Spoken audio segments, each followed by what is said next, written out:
오늘 새해다 애야. 떡국 끓여서 10시까지 가져와. 새해 첫날 아침 6시 30분 휴대폰이 울렸고 화면에는 임정아라는 이름이 떠올랐으며 이혼 서류에 도장을 찍은 지 단 이틀밖에 지나지 않았는데도 전 시어머니의 목소리는 여전히 명령조였습니다. 저는 침대에서 일어나 통화 녹음 버튼을 누른 뒤 전화를 받았고 귓가에 들려오는 그 익숙한 톤이 지난 3년간의 기억을 한꺼번에 끌어올렸으며 손끝이 미세하게 떨렸지만 목소리만큼은 평온하게 유지했습니다. 어머님, 저희 이혼했잖아요. 왜 전화하셨어요? 제 목소리는 차분했지만 그 안에는 분명한 선이 그어져 있었습니다. 이혼했어도 가족은 가족이지. 새 첫날인데 떡국은 먹어야지. 우리 가족들이랑 같이 먹어야지. 십시 정각에 와. 늦지 마. 임정아는 제 말을 무시했고 제 대답을 기다리지 않고 전화를 끊어버렸으며 여전히 제가 며느리라고 믿고 있었습니다. 아니, 믿고 싶었던 거겠죠. 저는 휴대폰을 천천히 내려놓았고 새해 첫날 아침의 고요한 공기 속에서 그 전화 한 통이 얼마나 어리석은 실수였는지 그녀는 아직 모르고 있었습니다. 저는 침대에서 일어나 노트북을 열었고 화면에는 이미 준비된 파일들이 가지런히 정리되어 있었으며 마우스를 움직여 시스템 로그를 확인했습니다. 1월 1일 0시 5분. 모든 외부 권한 완료. 그 한 줄을 보는 순간 제 입가에 미소가 번졌습니다. 떡국을 끓여오라고요? 저는 지금 떡국을 끓일 생각이 전혀 없었고 대신 그들이 결코 열 수 없는 문 앞에서 얼마나 당황할지 상상하고 있었으며 시계를 보니 아직 3시간이 남아 있었습니다. 그들이 깨닫게 될 때까지요. 사람들은 저를 조용한 며느리라고 불렀습니다. 말이 없고 순종적이며 시키는 대로 잘하는 여자라고 생각했지만 그들이 몰랐던 게 하나 있었습니다. 결혼 전 저는 대형 물류센터의 운영 시스템을 설계하는 컨설턴트였다는 사실을요. 입출고 관리 권한 시스템, 계약 구조 설계. 제가 다루던 건 단순한 숫자가 아니라 수백억 원이 움직이는 유통의 신경망이었고 그 모든 권한을 저는 책임을 지는 사람의 명의로 설계하는 것이 원칙이라고 배웠으며 그 원칙은 결혼 후에도 변하지 않았습니다. 결혼하고 한 달 뒤 시댁에서 부탁이 왔습니다. 서아야, 우리 회사 시스템 좀 정리해 줄 수 있겠니? 임시로만. 태운 유통. 겉으로는 연 매출 200억대 중소기업이었지만 속을 들여다보니 엉망진창이었고 거래처 관리는 수기장부 수준이었으며 재고는 실물과 시스템이 따로 놀고 있었습니다. 그리고 무엇보다 충격적이었던 것은 친인척. 업체로 빠져나가는 돈의 흐름이 제대로 기록조차 되지 않고 있다는 사실이었습니다. 저는 6개월에 걸쳐 모든 걸 재설계했습니다. 출입 시스템, 방문자 등록, 주차 관리 계약 구조, 정산 흐름까지 모든 것을 현대적인 시스템으로 바꿨고 그 과정에서 한 가지 원칙을 철저히 지켰습니다. 최종 권한은 책임을 지는 사람의 명의로, 그리고 책임을 지는 사람은 바로 저였습니다. 시스템을 구축하는 동안 저는 또 하나의 원칙을 지켰습니다. 기록되지 않는 건 존재하지 않는 것이다. 친인척 업체와의 계약서에는 정당한 근거가 없었고 시어머니 오빠가 운영하는 포장재 업체는 시세보다 30% 비싼 가격으로 납품했으며 시아버지 조카가 운영하는 운송업체는 실제 운송량보다 허위로 부풀려진 금액을 청구하고 있었습니다. 저는 모든 거래 내역을 스프레드시트로 정리했고 계약서 원본을 스캔해서 클라우드에 백업했으며 매달 빠져나가는 금액을 그래프로 시각화했습니다. 하지만 아무 말도 하지 않았습니다. 그저 조용히 묵묵히 기록만 했습니다. 그들은 제가 며느리라고 생각했지만 저는 이미 시스템 관리자로서 모든 걸 기록하고 있었으니까요. 그리고 마지막 설정 하나를 추가했습니다. 2026년 1월 1일 0시 5분. 모든 외부 계정 권한 자동 만료. 그 시간이 지나면 시스템에 접속할 수 있는 사람은 오직 한 명, 최초 관리자인 저뿐이었고 되돌릴 수 없는 자동 실행이었으며 누구도 막을 수 없는 절차였습니다. 12월 31일 밤 11시 40분. 저는 노트북 화면을 응시하고 있었고 마지막으로 작성한 권한 회수 요청서가 화면에 떠 있었으며 시댁 가족 전원의 차량 번호와 방문자 등록 목록이 깔끔하게 정리되어 있었습니다. 실행 시간 항목에는 1월 1일 0시 5분이라고 선명하게 적혀 있었고 새해가 시작되는 바로 그 순간이 모든 것이 바뀌는 시점이었으며 저는 배정우 총괄팀장에게 전화를 걸었습니다. 네, 사장님. 배정우의 목소리는 또렷했고 새벽임에도 전혀 졸린 기색이 없었으며 이미 상황을 충분히 인지하고 있다는 것이 느껴졌습니다. 요청서 확인하셨죠? 실행 로그는 자동으로 남게 설정하셨나요? 네. 시스템상 자동 기록됩니다. 누가 언제 어떤 권한을 회수했는지 모두 남습니다. 좋아요. 0시 5분 이후로는 절대 임의 통과를 허용하지 마세요. 규정대로만 진행하시고요. 알겠습니다. 현장 경비팀에게도 이미 전달했습니다. 저는 시계를 보았습니다. 11시 42분이었고 새해까지 18분이 남았으며 그 18분이 지나면 지난 3년간의 모든 것이 완전히 바뀔 예정이었습니다. 배 총괄님, 내일 아침에는 상황이 생길 겁니다. 감정적으로 대응하지 마세요. 절차대로만 하시면 됩니다. 네. 안내문과 규정 설명만 반복하겠습니다. 배정우가 단호하게 대답했고 저는 전화를 끊고 노트북을 천천히 닫았으며 창밖으로 불꽃놀이 소리가 들려왔습니다. 어디선가 새해를 맞이하는 환호성이 울렸고 사람들은 축복받은 새해를 기대하며 웃고 있었지만 저는 조용히 물 한 잔을 마시며 시계를 바라보았습니다. 11시 58분, 11시 59분, 그리고 자정이 되는 순간 휴대폰 화면에 알림이 떠올랐습니다. 권한 회수 실행 완료. 1월 1일 0시 5분. 저는 노트북을 다시 열어 시스템 로그를 확인했고 문도연, 임정아, 문혜원, 문태성 모든 이름 옆에 권한 만료라는 붉은 글씨가 찍혀 있었으며 되돌릴 수 없는 자동 실행이었기에 누구도 이제 이걸 바꿀 수 없었습니다. 저는 조용히 미소를 지었습니다. 새해 복 많이 받으세요.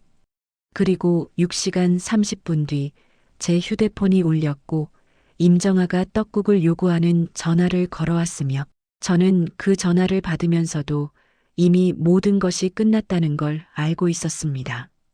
떡국은 끓이지 않을 것이고 그들은 문 앞에서 멈춰 설 것이며 그 순간 비로소 모든 것이 바뀌었다는 걸 깨닫게 될 것입니다. 오전 9시 20분. 시댁 차량이 빌딩 지하 주차장 게이트 앞에 멈춰 섰고 문도연이 운전석에서 번호판 인식을 기다렸지만 게이트는 올라가지 않았으며 화면에 붉은 글씨가 떠올랐습니다. 등록 없음. 이게 무슨 일이야?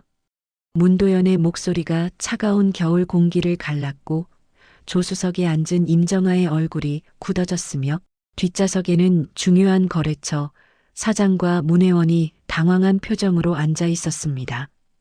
경비가 급히 달려왔고 차량 번호를 확인했지만 시스템은 냉정했으며 아무리 다시 확인해도 결과는 같았습니다. 죄송합니다. 차량 등록이 확인되지 않는데요. 등록이 안 돼? 우리 차 항상 등록되어 있었는데. 확인해 보겠습니다. 잠시만 기다려 주십시오. 경비가 무전기를 들었고 뒤에서 차량 경적 소리가 울렸으며 뒤에 줄지어 선 차량들에서 사람들이 내려 상황을 살피기 시작했습니다. 임정아가 조수석에서 불안하게 말했습니다. 뭐야, 왜 이래? 서아한테 전화해봐. 문도연은 대답하지 않았고 경비가 다시 돌아와 정중하지만 단호하게 말했으며 규정상 등록되지 않은 차량은 방문 예약이 필요하다고 설명했습니다. 방문 예약? 우리가 왜 예약을 해? 문혜원이 뒷좌석에서 소리쳤지만 경비는 흔들리지 않았고 문도연은 할 수 없이 차를 빼서 노상주차 공간으로 향했으며 거래처 사장의 표정이 점점 굳어가는 것을 느낄 수 있었습니다. 세 사람은 차에서 내려 빌딩 로비로 걸어갔고 로비 출입 게이트 앞에서 카드를 찍었지만 게이트는 열리지 않았으며 화면에 같은 문구가 떠올랐습니다. 등록 없음 마이너스 방문자. 임정아의 얼굴이 새하얗게 변했고 로비에 있던 임차인 직원 몇 명이 고개를 돌렸으며 주변의 시선이 그들에게 집중되기 시작했습니다. 문혜원이 관리실 직원에게 다가가 항의했습니다. 저기요, 우리 출입이 안 되는데요. 저희 항상 여기 출입했었는데요. 직원은 컴퓨터를 확인한 뒤 정중하게 말했습니다. 성함이 어떻게 되시죠? 확인해 보겠습니다. 문혜원이요. 직원이 키보드를 두드렸고 잠시 후 고개를 들어 차분하지만 명확하게 말했으며 그 말이 떨어지는 순간 세 사람의 세계가 흔들리기 시작했습니다. 죄송합니다. 등록 내역이 없습니다. 오늘 0시 5분에 권한이 자동 만료되었다고 나옵니다. 자동 만료? 그게 무슨 말이에요? 등록하신 분의 계정에서 권한이 회수된 것 같습니다. 공지도 발송되었습니다.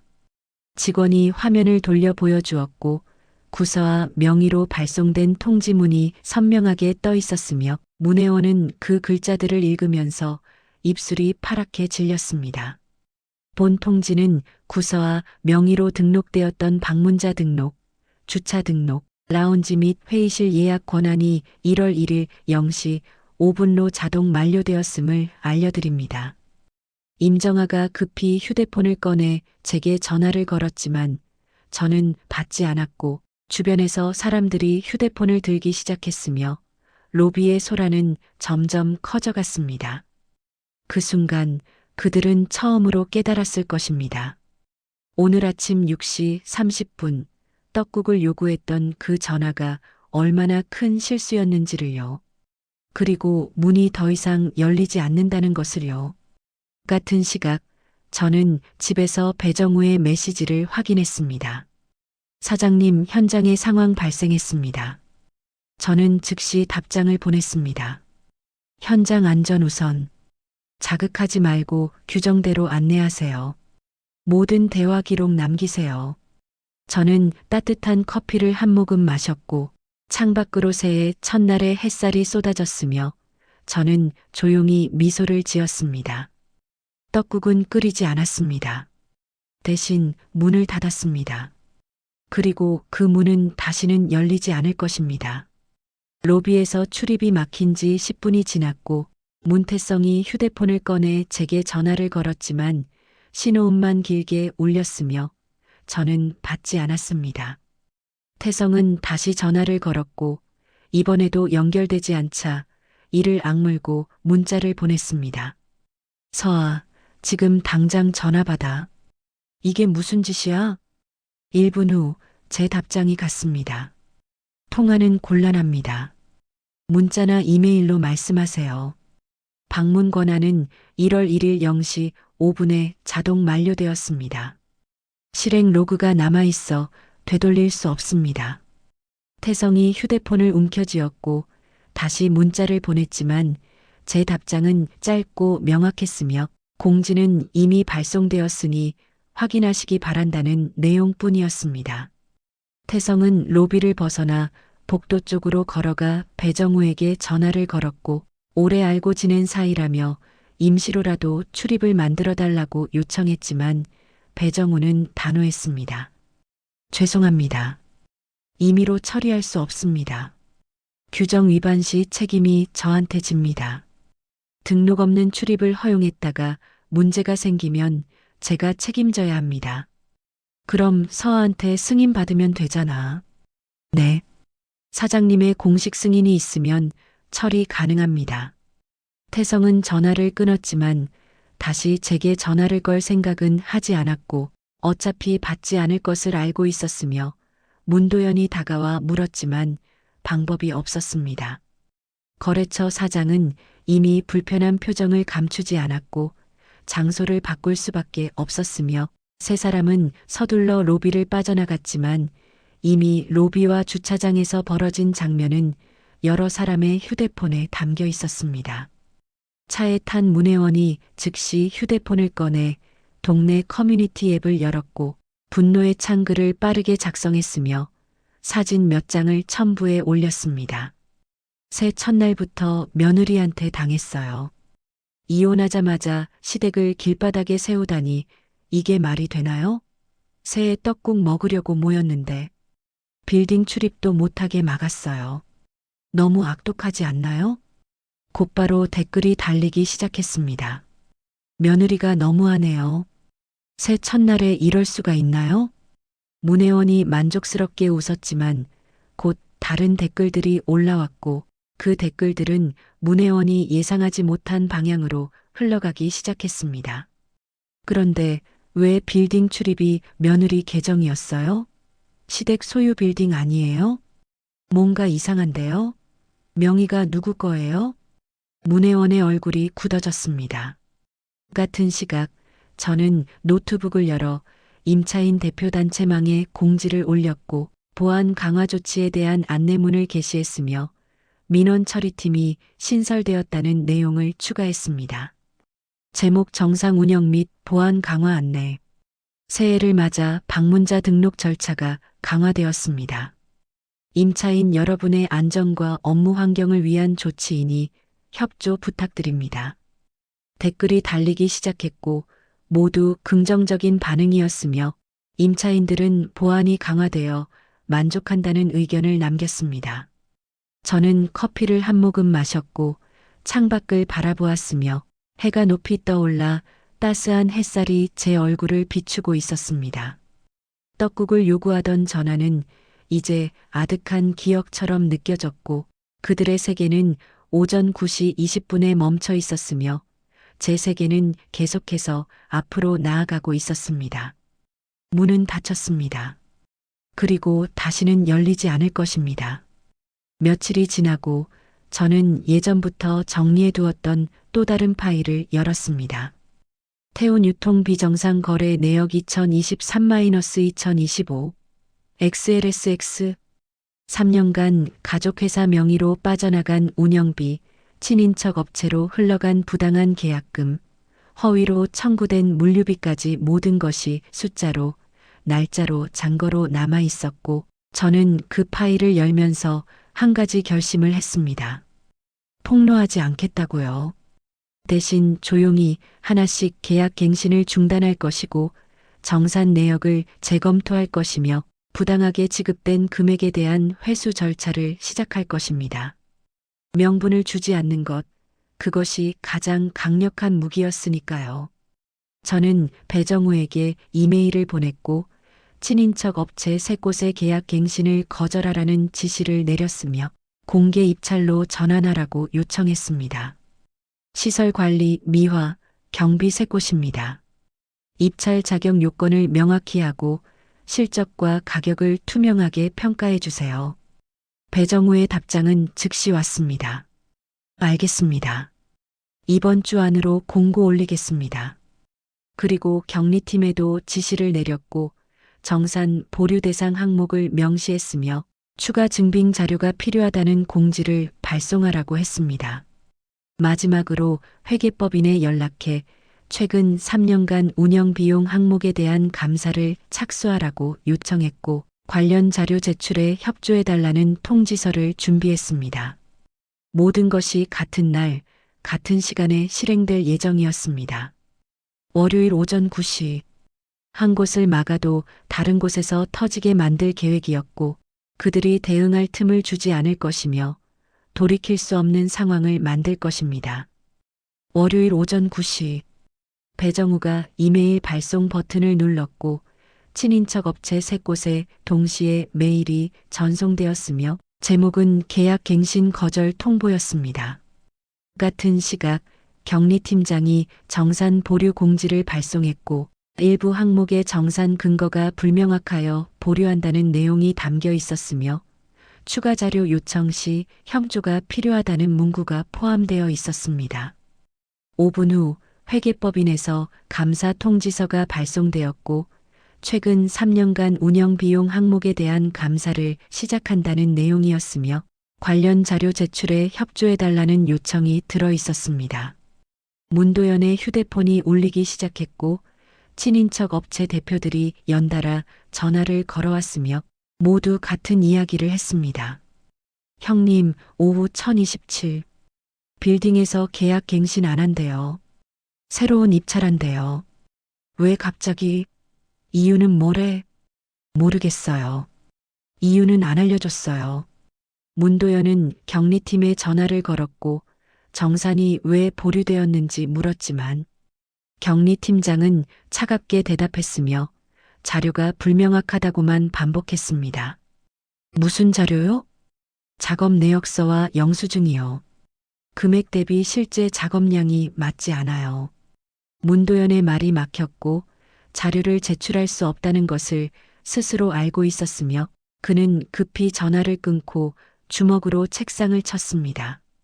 오후가 되자 문도연은 지인을 통해 중재자를 섭외했고 퇴직한 공무원 출신 박 의원을 만났지만 박 의원은 자료를 검토한 뒤 고개를 저었습니다. 문 사장님, 이건 가족 문제가 아니라 비용 문제예요. 정산 내역을 보니까 정확하지 않은 항목들이 있네요.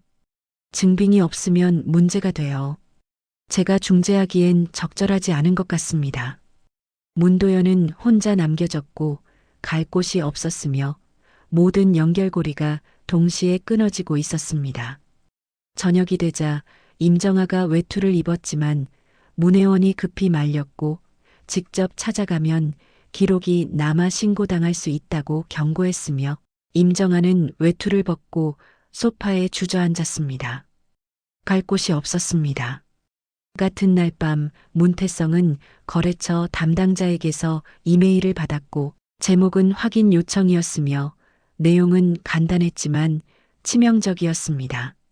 문태성 씨께서 구서와 사장님 관련하여 문의하신 내용이 있다고 들었습니다. 공식적으로 확인 가능하신지 회신 부탁드립니다. 태성의 얼굴이 새하얗게 변했고 병원에서도 비슷한 메일이 왔으며 예약 변경 시도가 있었다는 확인 요청이었습니다. 태성은 급히 답장을 작성했지만 문의 날짜와 태성의 합의 요구 문서 발송 날짜가 일치했고 변명이 소용없었으며 증거는 이미 충분했습니다. 밤 9시 저는 마지막 조치를 실행했습니다. 태성이 우회시키던 수익 계좌를 차단했고 매달 자동으로 이체되던 금액이 멈췄으며 생활 기반 자체가 흔들리기 시작했습니다.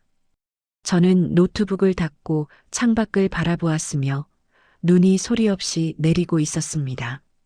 떡국을 요구하던 그 아침이 이제는 아득하게 느껴졌고 그들의 세계는 조용히 무너지고 있었으며 저는 아무 말도 하지 않았습니다. 시스템이 대신 말하고 있었으니까요. 한 달이 지났습니다.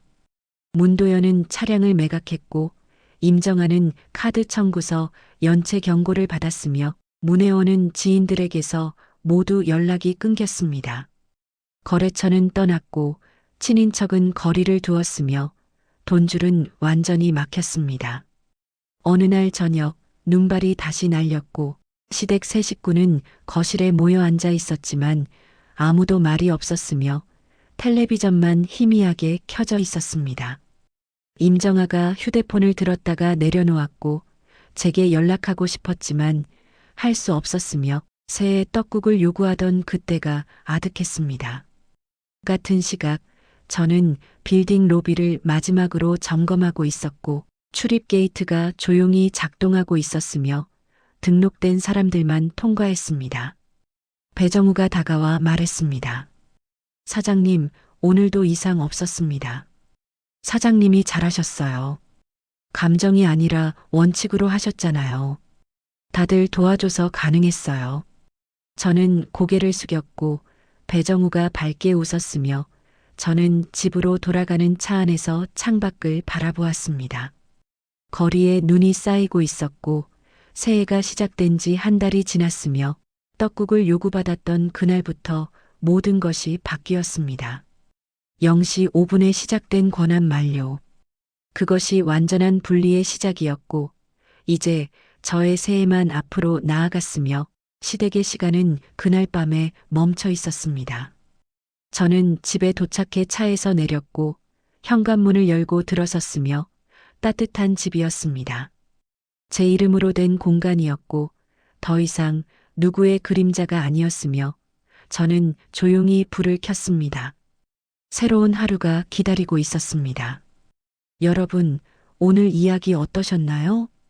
새해 복 많이 받아. 오늘 떡국 끓으려고 하는데 십시까지 가져와. 이혼한 지 단 이틀 만에 걸려온 시어머니의 전화였지만 그 순간 이미 0시 5분에 모든 권한은 만료되어 있었고 그들이 몰랐던 단 하나의 사실은 며느리가 조용한 시스템 관리자였다는 것이었습니다. 3년을 헌신한 며느리는 감정으로 맞서지 않았고 소리 지르거나 폭로하지도 않았으며 다만 시스템과 기록으로 조용히 자신의 권리를 지켰을 뿐입니다. 때로는 큰 소리보다 침묵이, 분노보다 절차가 더 강력한 무기가 되며 되돌릴 수 없는 선을 긋는 것이 진정한 분리입니다. 떡국을 요구하던 사람들은 결국 한겨울거리에서 눈물을 흘렸고 그들의 새해는 그날 밤 0시 5분에 멈춰버렸으며 문은 다시는 열리지 않았습니다. 여러분도 혹시 비슷한 경험이 있으신가요? 아니면 주변에서 이런 이야기를 들어보신 적 있나요? 이야기를 끝까지 들어주신 분이 계시다면 잘 들었다고 댓글 하나만 남겨주세요.